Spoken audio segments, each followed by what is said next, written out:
Welcome to my latest experiment. This is a big one, the one I've been waiting for all my life. What is it? Try to imagine all life as you know it stopping instantaneously and every molecule in your body exploding at the speed of light. Oh my God. The cream will rise to the top, oh yeah. And I am the voice of the voiceless. And there is no one that does it better. The Guy and Harley podcast, streaming all over your face. Perhaps that was the most important part. Can you dig it? Can you dig it? Can you dig it? Pigville on the internet. So clap your hands to the sound of every firstborn dying now. Watch the rivers turn to blood. Death will stand where life once stood. Close your eyes. Pray for plagues. Cleanse this earth. Bring about our doomsday. My name's Harley Neville. Welcome along to the Guy and Harley podcast. And I'm Guy Pigden. It's a bit grim. A little bit grim. I just thought I'd start off on a grim note. Who was that? That's Bring Me the Horizon. Not exactly a rap group. I'm deviating into death metal. Cheating. To be fair, you quoted a director one time. And Shakespeare. Another time. But I made it up, so I could deviate.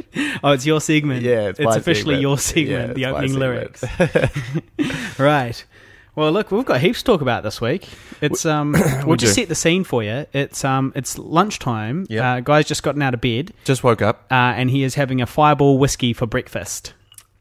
A double pour, because Harley poured too much. Yeah.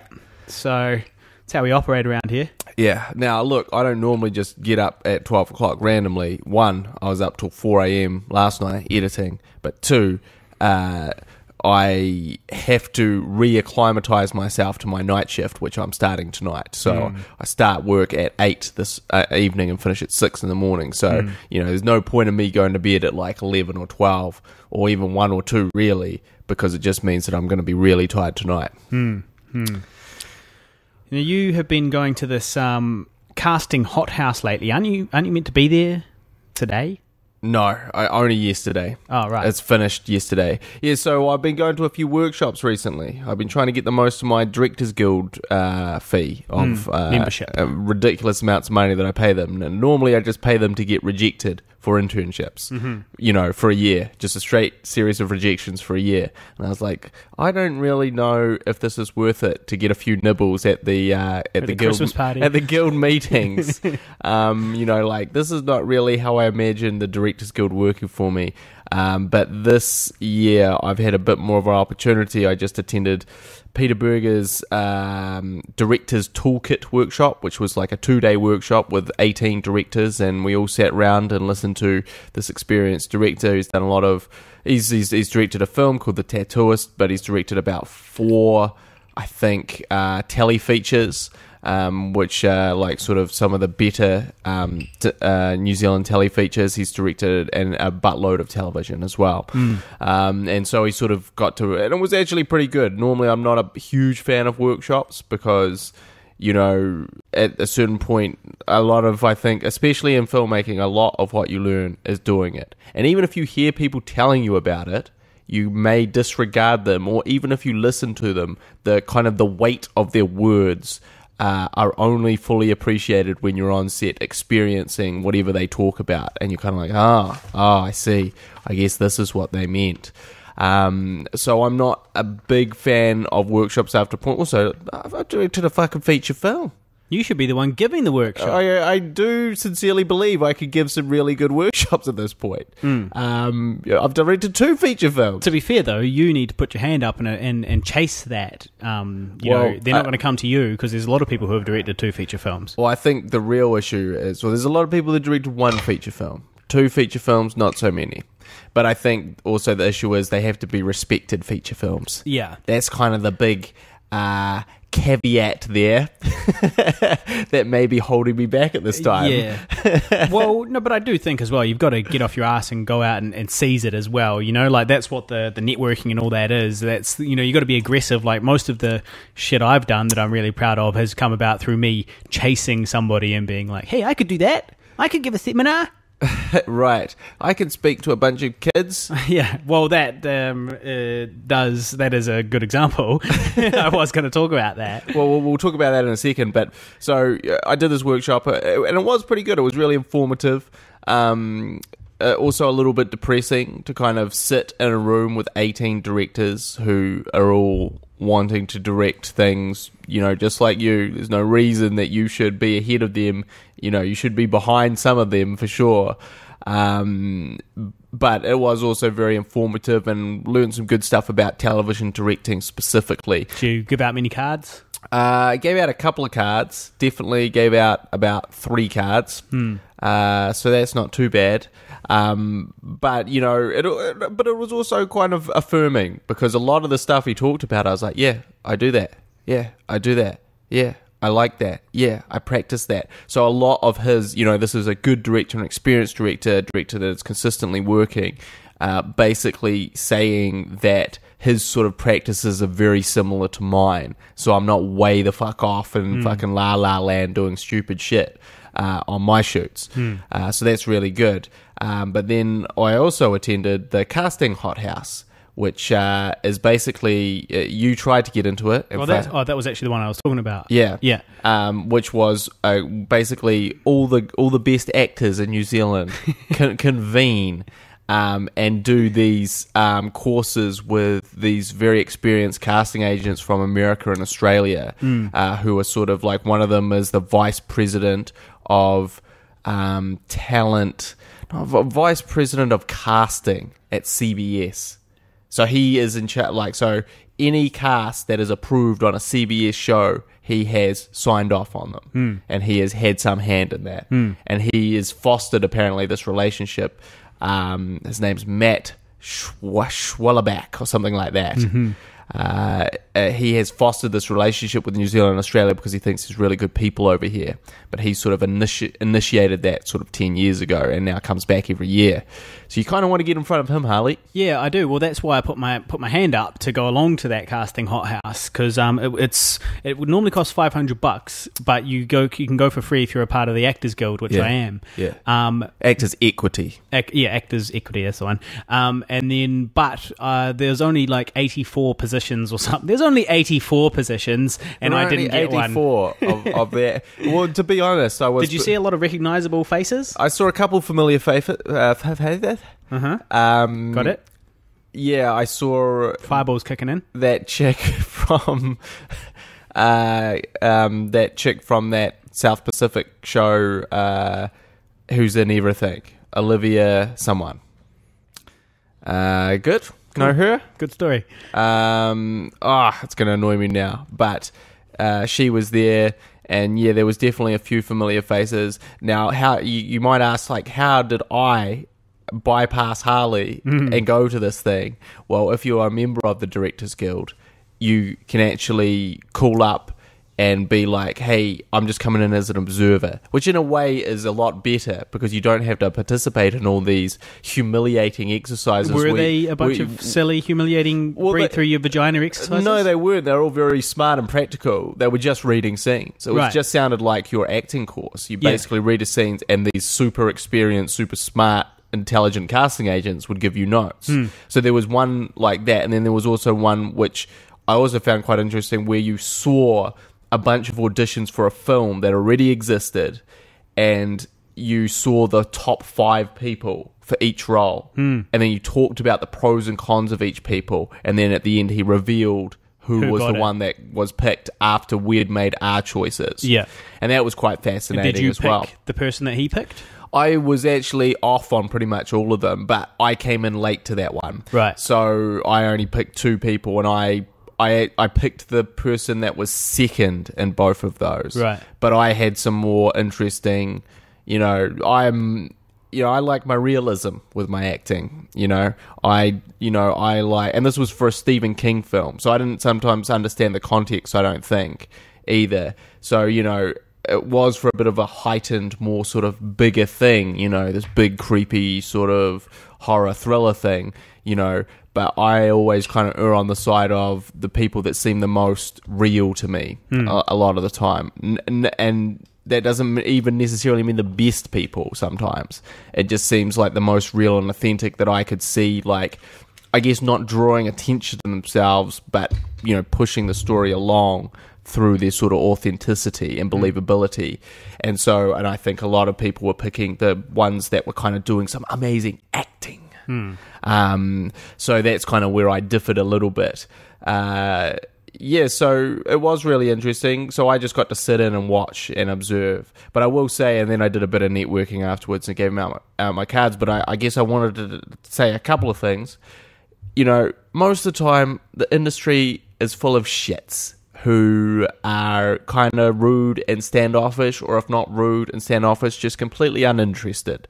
And these networking things can be a bit depressing, except when you're a director networking with in actors. a room full of actors. That is the only time that you feel truly like a king, because you are the only person that can do something for them. The other actors can't do anything for them, really, probably, but a director could be their next gig. A director could be a long-lasting collaborative relationship. So there's absolutely no reason for, you know, them to sort of not, you know, engage with you.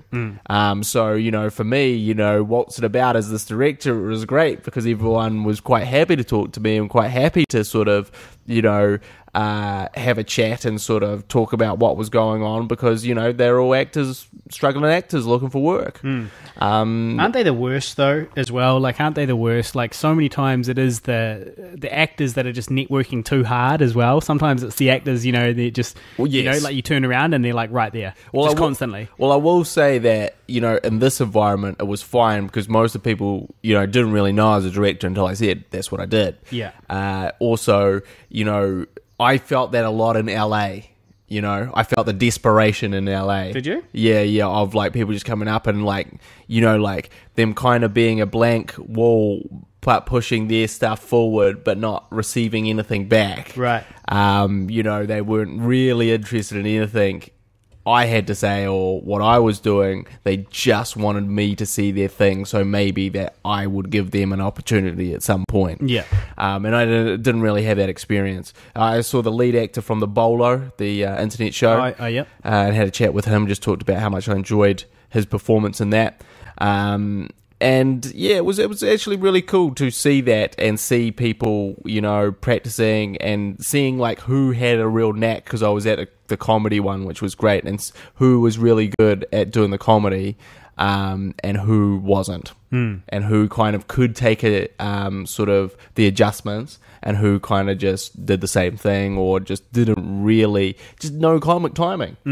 And you know, there was like this super handsome guy who was the last guy on, and I was like, either this guy's going to be really good or he's going to be really bad. And he was really bad, and he didn't really take the adjustments, and he couldn't really sort of get his head round the sort of the playfulness and the banter that she was looking for, and sort of connect in the way, and he kind of just stumbled through it again and was like, oh, you're scaring me, oh, and it was like, yeah, you're just shit. You know, you're just a pretty face. You are truly the definition of a pretty face. You're a handsome guy. You'll probably work for a long, long time, but you are not getting work based off your ability. You're getting work off your physicality, which is totally fine. That is a legitimate thing actors can do, but it also, you got to be... It's a dangerous path to tread down. It's what I do. I get work based off my physicality. Your hairy physicality. My hairy, bald short, physicality. Bald, schlubby dad physicality. Schlubby dad physicality. That's what I get. I often get cast purely as a schlubby dad. So, you know, I mean, I take advantage of my physicality as well. But I guess my final thing I wanted to say about that was that you were you are a mover and shaker in the industry, Harley. Am I? Yes, because several people were like, I was like, oh yeah, I'm going Pigden, I did this, and they're like, Pigville? Harley Neville? Yeah. And I was like, yeah. And they're like, oh yeah, we see your stuff all the time. Oh yeah, I'm friends with Harley on Facebook. Oh yeah, I went to have a coffee with Harley one time. Yeah. Networking coffee. Like, legitimately, and like someone was like, oh yeah, my friend told me to get in touch with Harley because you guys are always doing stuff. Yeah. Like, there was a legitimate, like, presence of Harley Neville Yeah. at this casting hothouse. Yeah. You know, people knew who you were. Nice. And sometimes I was also recognized, once they're like, someone's like, right, Pigeon? I was like, didn't correct her. I was like, yes.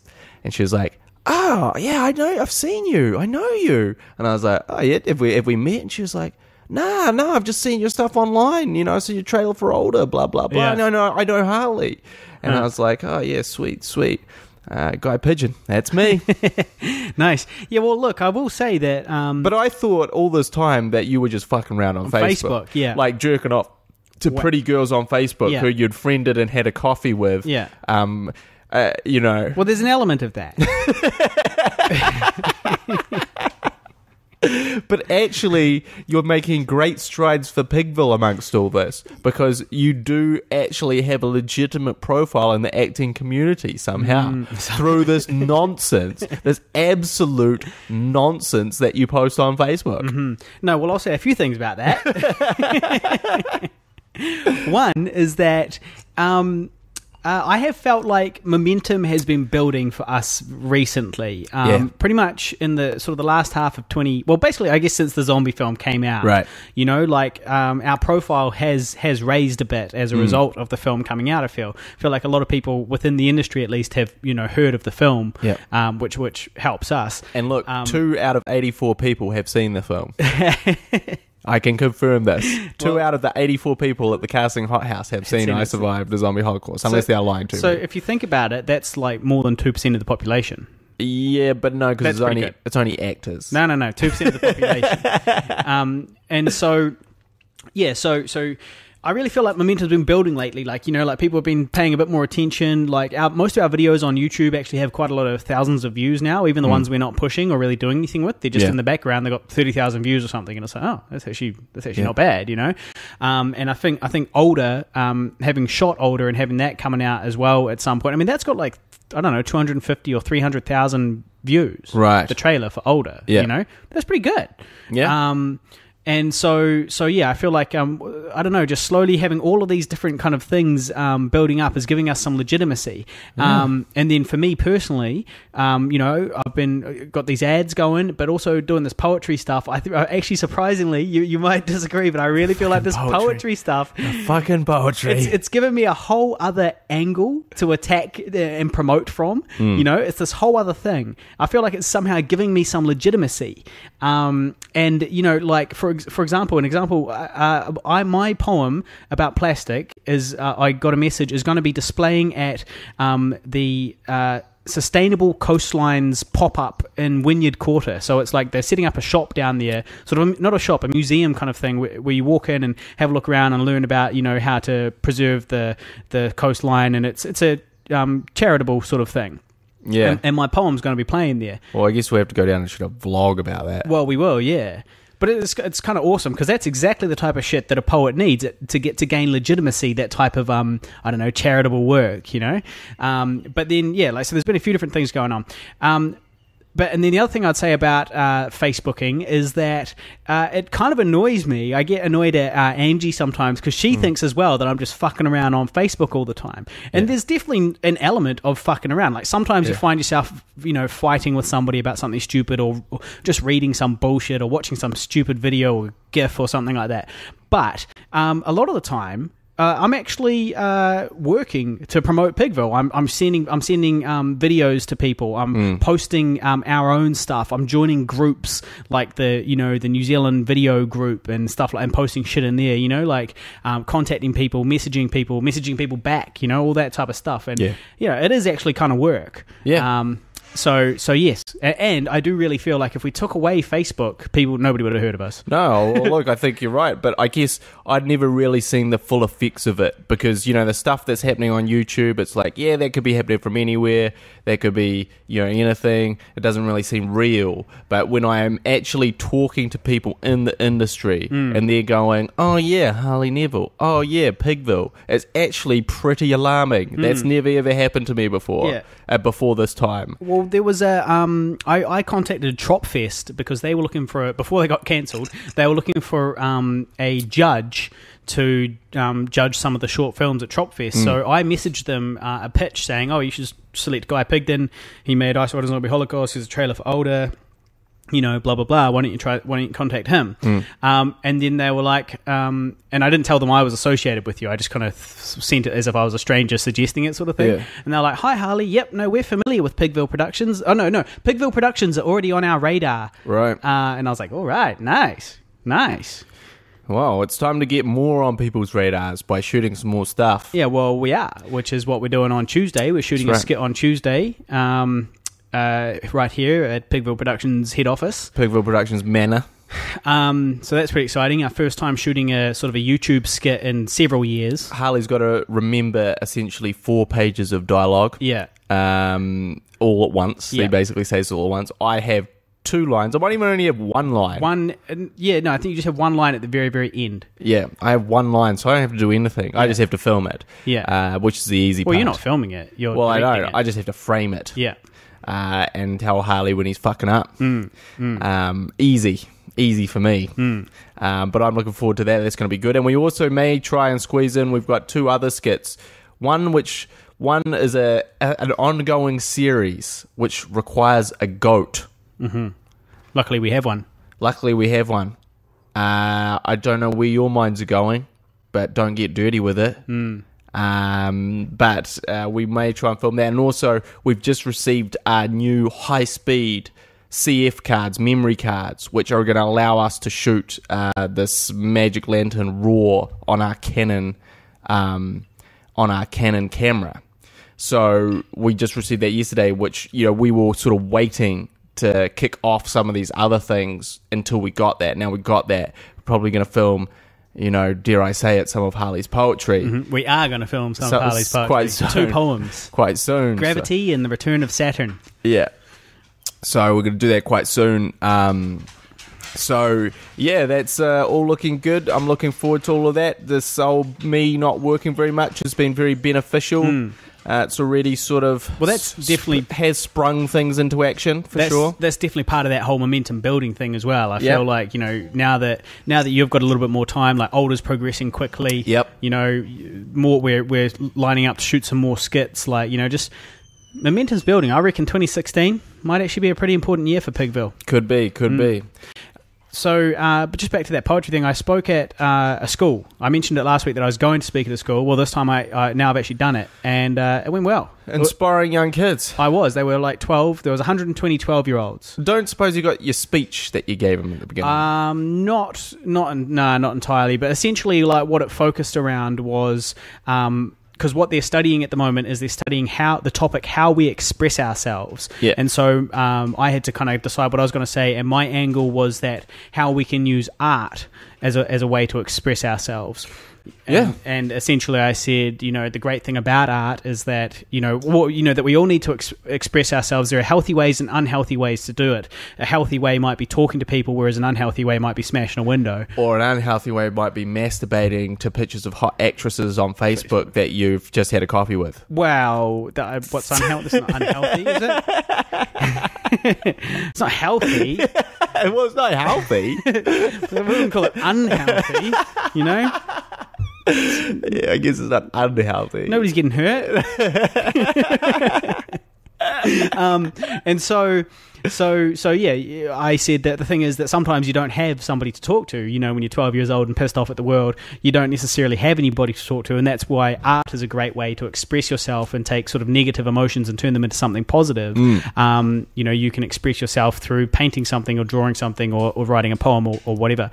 And then I did my poem, my plastic poem, which is really the only one suitable for kids. Yep. And I was really stoked on this. I've spoken at about 5 or 6 schools total, and this was easily by far the best one and the biggest one.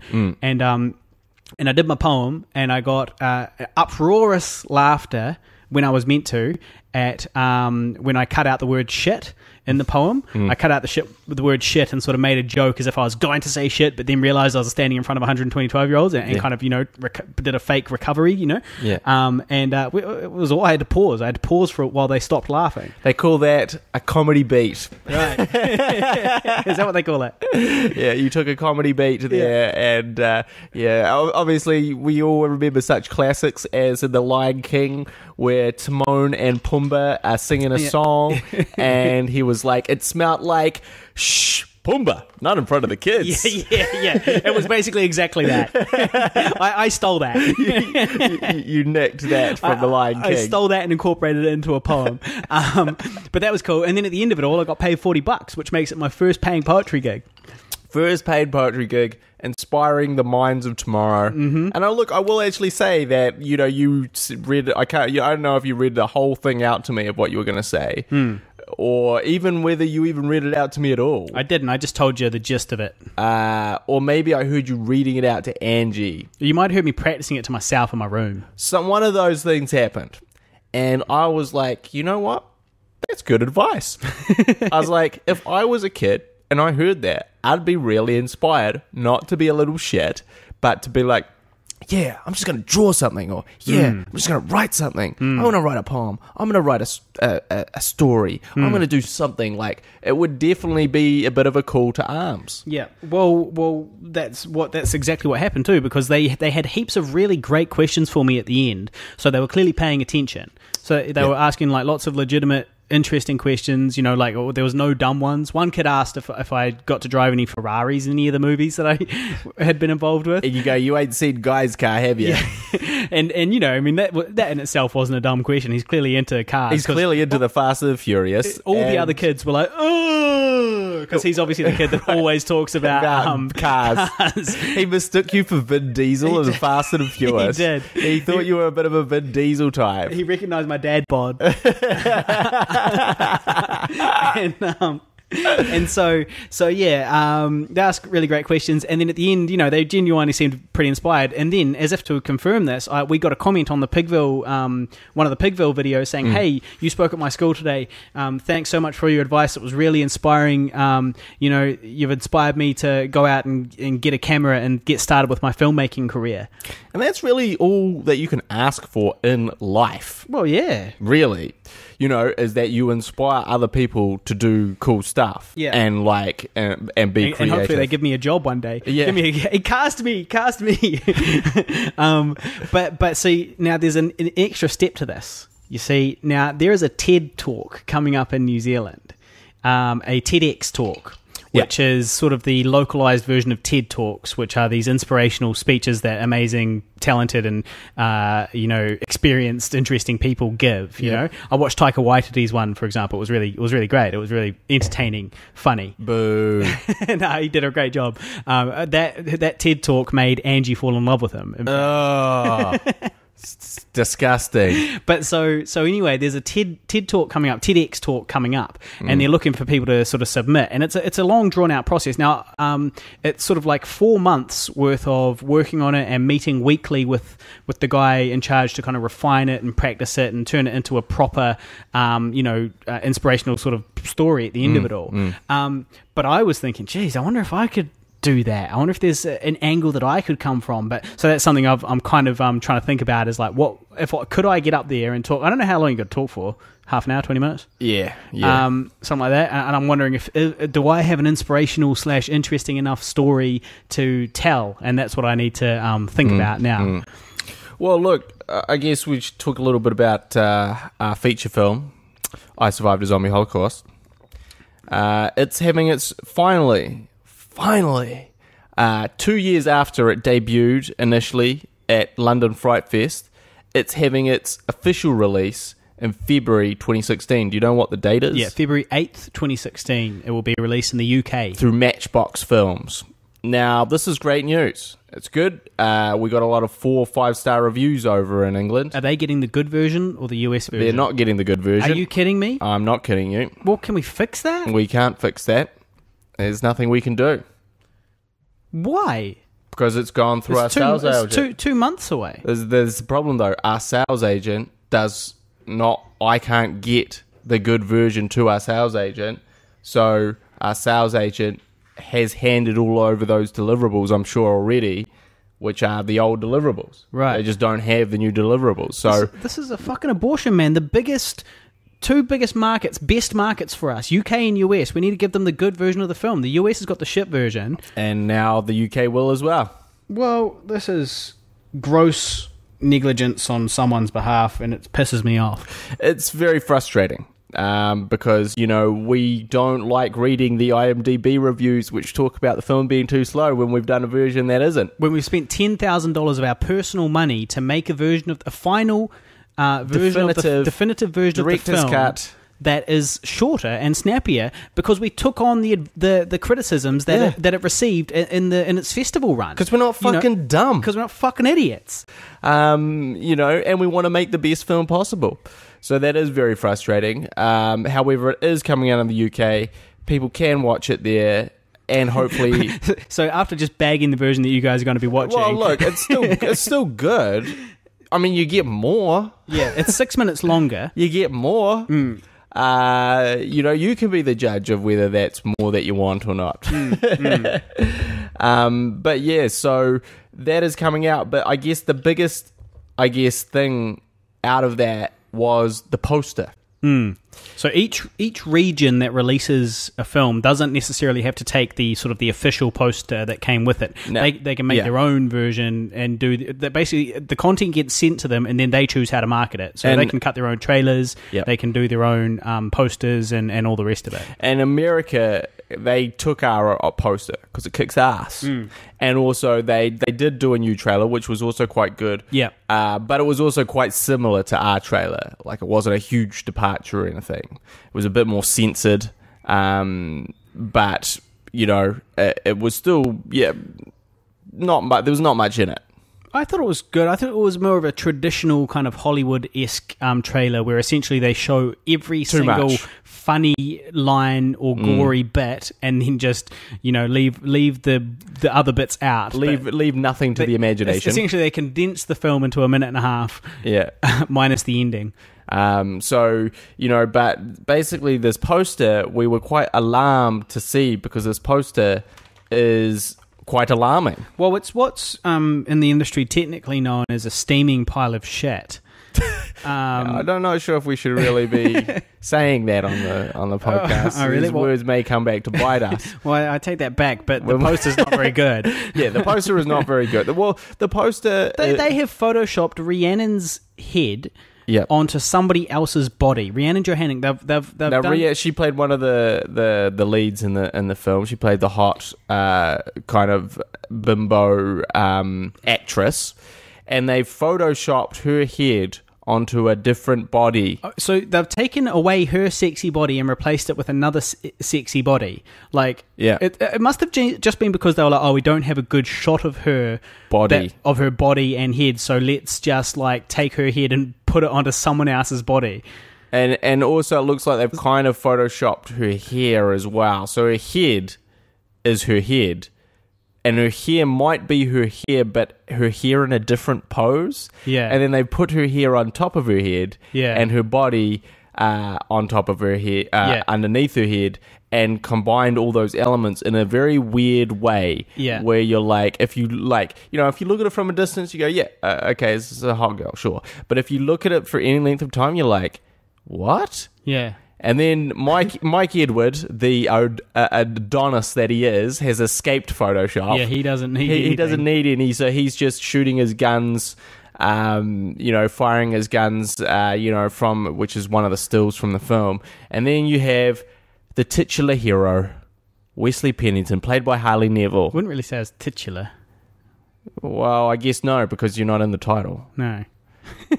But you're the titular hero of the film, right? You are the hero of the film. Yeah. So I still feel like it works. Yeah. Stand by it. I stand by it. So he's there in the middle, and he's holding his egg beater up, which, if you've seen the actual real poster, is what we did in the poster. Yeah. Except for some reason, there's been a dramatic change to the complexion of his upper head area, shall we say.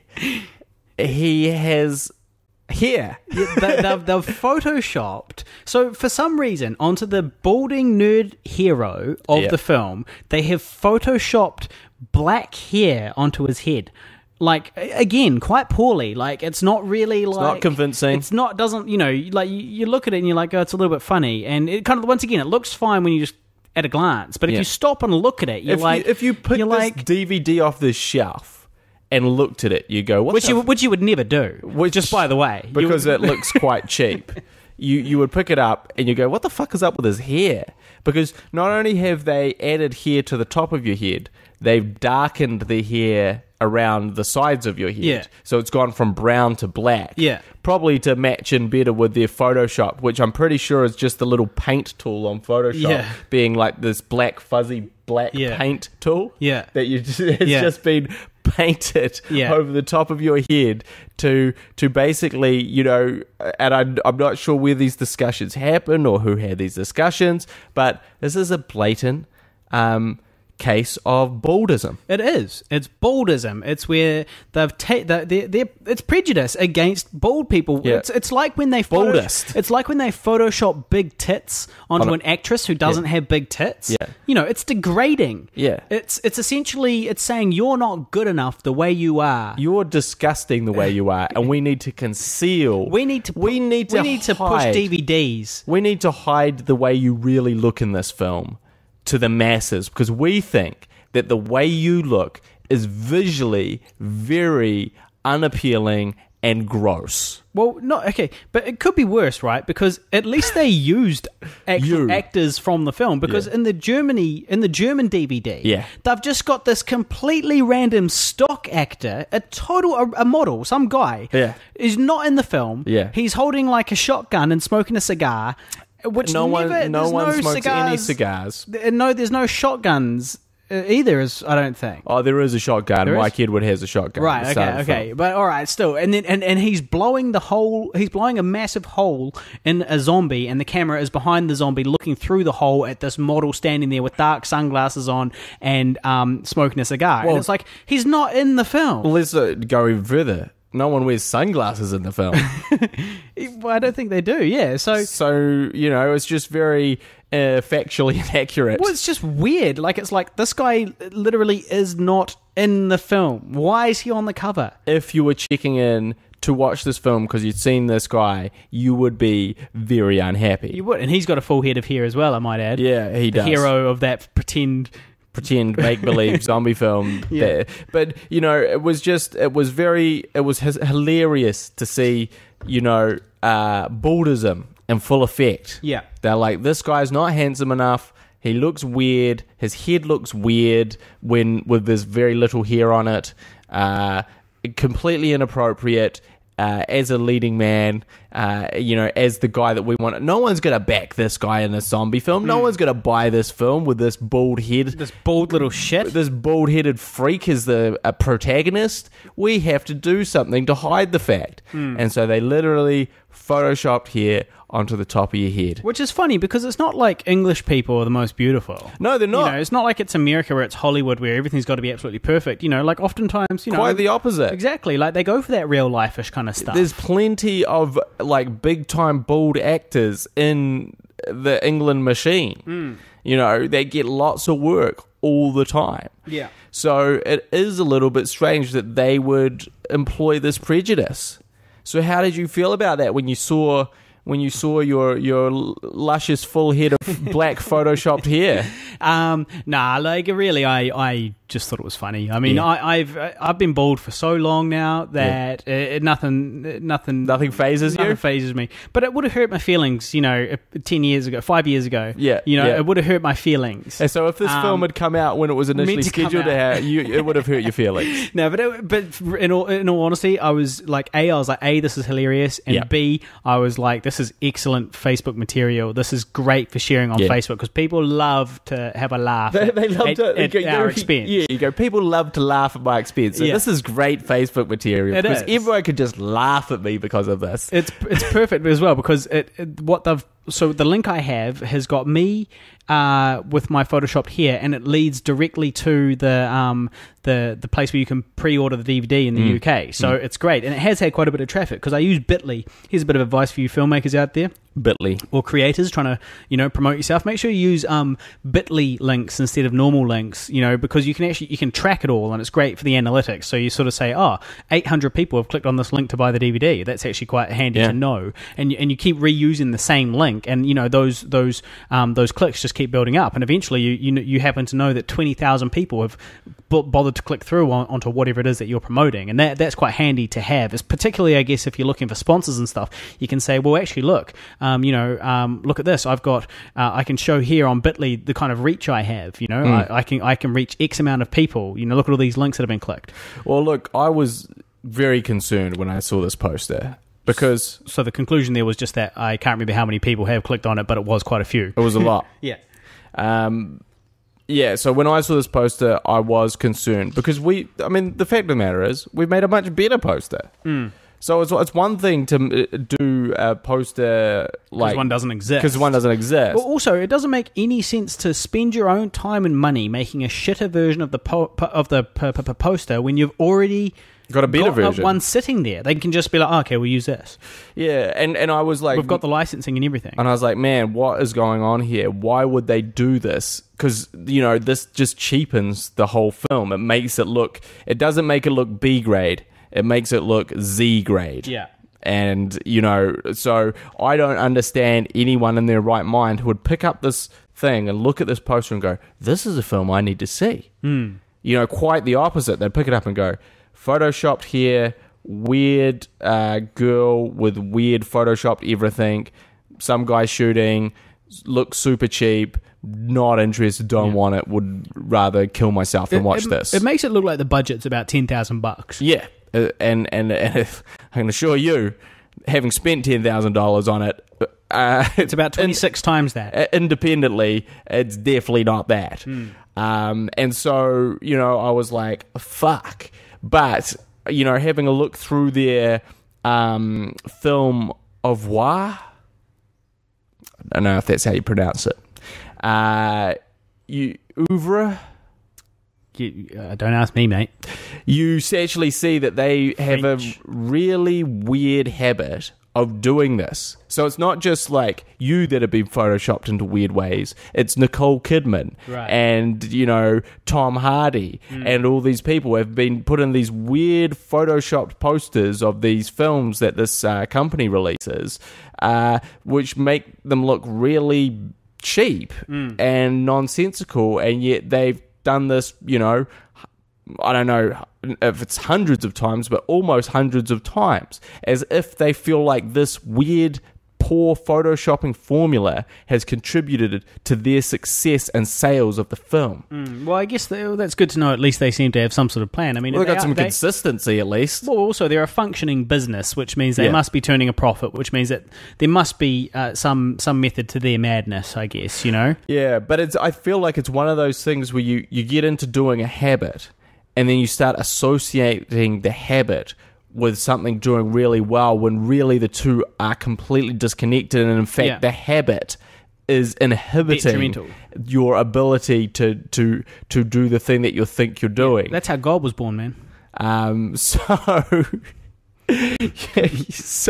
you're like, oh, this we shipped 1,000 DVDs of this thing with this amazing Photoshop poster we did, and that's a big success for us.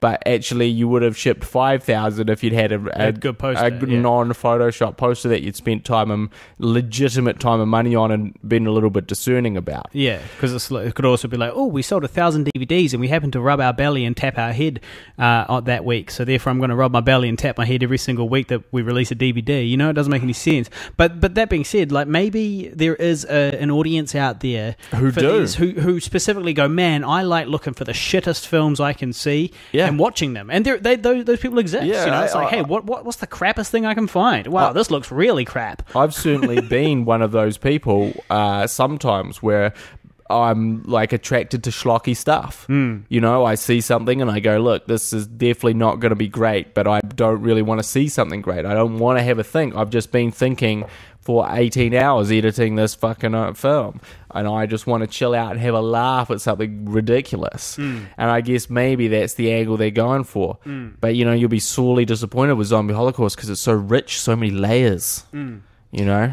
So if you think that, think again. I mean, it is still kind of a B-zombie film. I mean, I'm not trying to... like, let's be real here. But you know, still. So that's coming out February, 8th? February 8th, yep. So anyone in the UK that's a fan of our podcast, you can check out the slightly longer non-director's cut. But you can see it's the same film that got 5-star reviews at Fright Fest. It was rated one of the top 10 genre films of 2014 by Nerdly in the UK. So you can check that out, and I encourage you to do that. There, you can find it on iTunes and Amazon. And, well, there's actually a big long list of places you can get it. So is there? Yeah. Well, if you go to in the UK. Oh, in the UK specifically? No, right. Sorry. Yeah. Yeah, just Amazon. So what else? You got anything? I've got a few topics. What do you got? Yeah, well, I mean, I wanted to, you know how your favorite segment of the show is the Harley brag segment? Mm-hmm. Yeah. Mm-hmm. Well, I just wanted to give a quick update on all that is happening because there's been a few. Now, I just want to say that plastic poem, right, that's playing at the flagship thing. Talked about this enough already? But I didn't want to finish. I just wanted to finish to say because I've got the information here. So if people want to go see it, okay, it's called the Flagship Education Hub at Wynyard Quarter. And this education hub will be up from the 25th of November through to February next year. So that's how long it's going to be there for. So make sure you get down there and check that out. But also, last week you'll recall we said I had an audition for a paint commercial. I had that audition. It went well. I haven't heard anything yet, so I'm starting to think that I have not got that role. Another rejection. But big news: the A to Z rap audition that I went for a little while back that you guys will recall, I had to do a rap from A to Z, and it was essentially a big long tongue twister. And if you want to listen back to that, he actually performed it on this podcast. I did. Two podcasts ago? Yeah, something like that. Now, I actually was reading it at the time. I know it off by heart now, and I'd love to perform it, but now that I'm back on the shortlist, I better not. But so... Yeah, basically, I did the audition, then the ad got cancelled. Now, have you ever even heard of that guy? Because I have never I've never auditioned for an ad which has then been cancelled. No, not really. I got an email saying the A to Z rap ad has been cancelled. Yeah. They're not doing it. And I was like, oh, okay, all right, well, that's that then. Plus, I just assumed I hadn't got it. And then, anyway, I got a call the other day from my agent saying that it's back on and they really liked me and they wanted to check my availability to fly to Sydney and shoot for 5 days next month sometime. So now I'm back on the shortlist, I guess. Uncancelled. Uncancelled. So that's pretty exciting for me. And that was really the end of the Harley brag segment. We did talk on Zombie Cast the other day. Yep, so... That's a big US zombie sort of podcast where they discuss The Walking Dead. It's kind of focused around The Walking Dead, but they discuss all things zombie, and they had us on, and we chatted about I Survived a Zombie Holocaust, and it was really good. So if you guys find Zombie Cast, you can you Google it. You can find it on Facebook as well, Zombie Cast, and we are in the latest episode. Yeah, I actually had a horrible case of deja vu in that episode. Did you? Yeah, where you were talking about, I think, cougars or something like that. Right, yeah. You made a joke. As you do.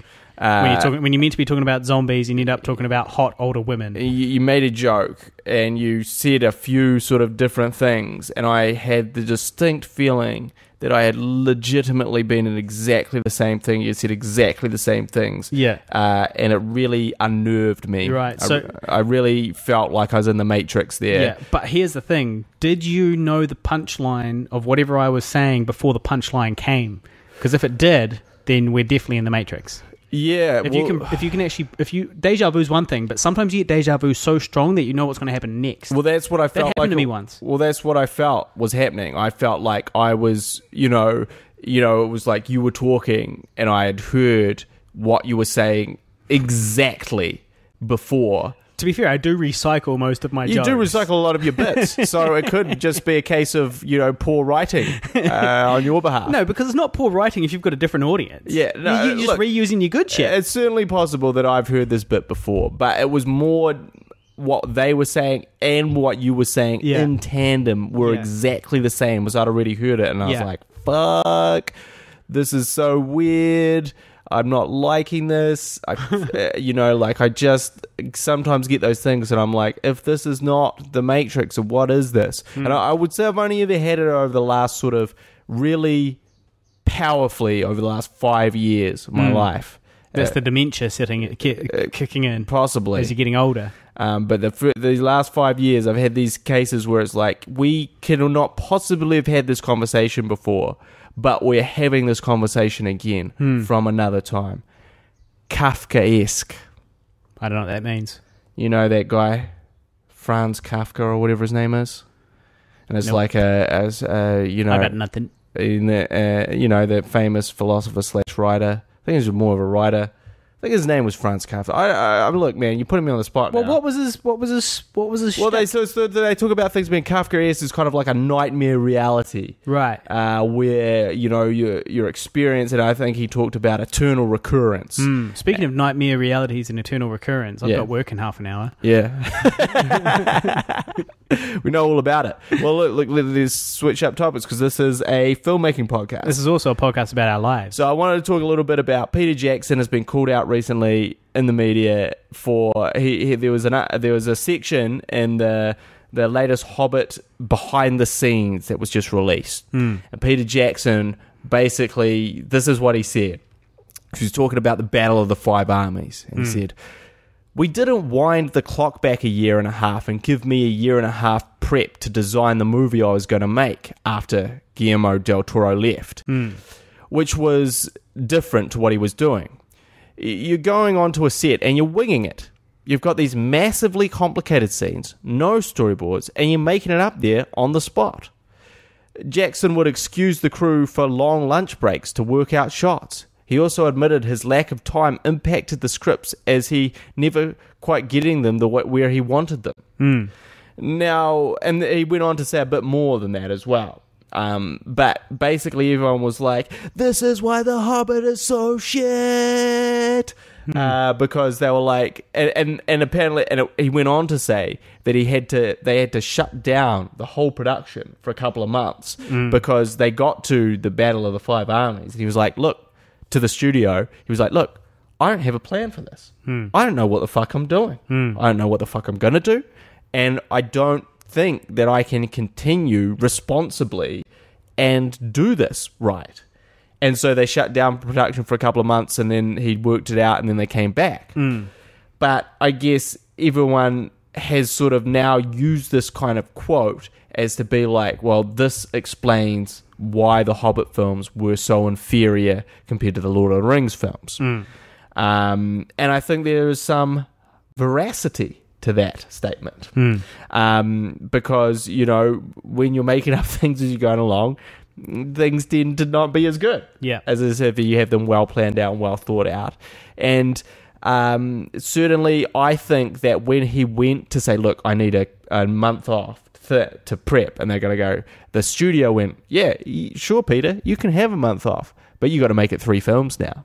I think that was the kind of deal he did with the devil, the pact that he made with the devil, because I don't think he ever really wanted to make 3 films. I think he wanted to make 2 films, was quite happy with that, but somewhere along the line, he was like, fuck, this is going south quite quickly, I need some time to prepare, and they were like, well, look, Peter, it's going to cost all this money, it's going to do all this thing, you should have had this figured out, before we gave you all these hundreds of millions of dollars. So, we will support you because we support your vision, but, we really want 3 films, Peter. These films, that's going to be a way for us to make back our money that it's now costing us because of your mistake.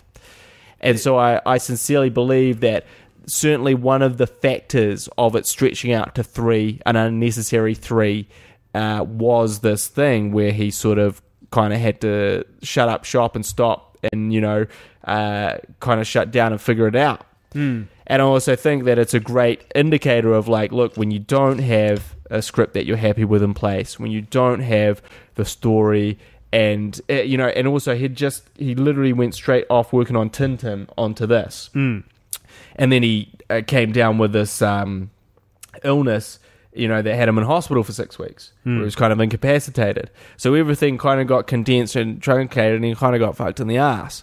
And I think that, with a lack of thought and preparation, you're going to rely on CG more because you're going to be making more decisions in post, and you're going to be changing your mind more in post.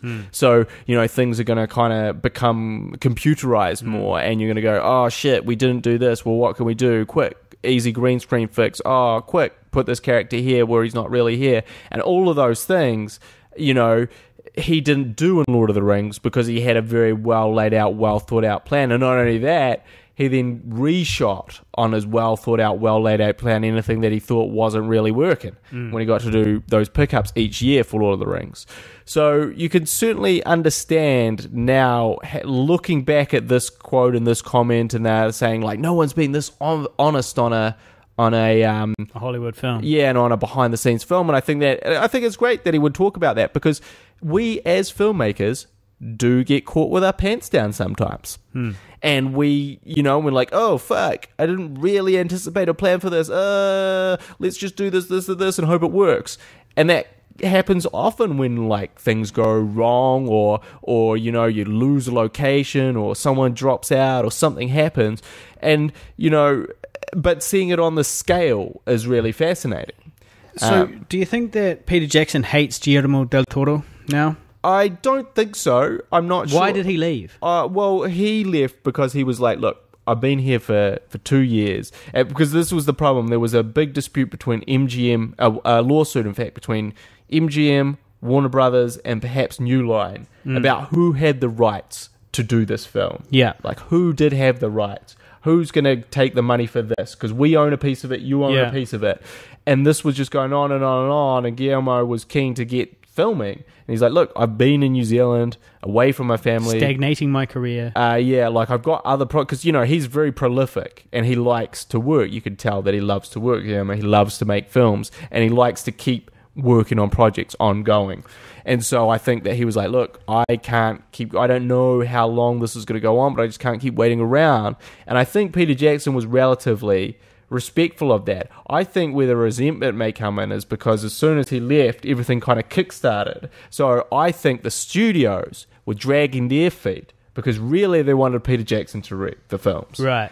They didn't trust Guillermo del Toro. He's just done some wacky fucking Pan's Labyrinth and like sort of crazy shit. And they just thought that his vision was going to be too trippy for the average, popcorn viewer.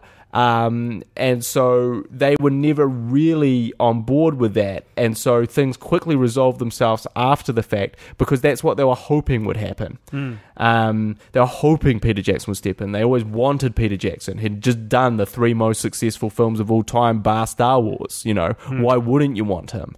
And so I don't know whether Guillermo might resent a little bit of the time that he wasted there. Well, I'm sure he was getting paid quite nicely. Probably. And I also think that maybe Peter Jackson resents being put in a bit of a bind because he was obligated. He kind of got obligated by the fans, obligated by everyone. But it's, he always made it clear from the beginning that he was like, I'm not really wanting to do another lot. I've done all there is to do. And it's right. He did all. There's no way that The Hobbit, which is an inferior story, it's much more kiddie. It sort of lacks the true gravitas and weight of Lord of the Rings, was ever going to make a great trilogy by comparison, just from a storyline point of view. And you see that they had to add in like. But they had to add in a movie, basically. A movie's worth of extra stuff that never happened in the books. A lady elf, Legolas. I gave up after the first movie. I'll confess. I only watched the first one, and it was because I was so upset about watching CGI people fight CGI, trolls on a CGI bridge, above some CGI fire, and I was like, nah, fuck this. And I was just bored by it because they just didn't seem CGI-tis. real. Really, it was just CGI-tis, suffered from CGI-tis. Now, and it's like, that took 3 hours of my life or something. Yeah. And it's like, and that was only the first quarter of the story. Exactly. And I was like, I'm sorry, Pete, but I'm not gonna take this shit. Like, I'm not watching your second one or your third one. And like, I mean, if it was in front of me, I might watch it, but I would, for example, if the DVD was on the table in front of me, I wouldn't put it in the DVD player.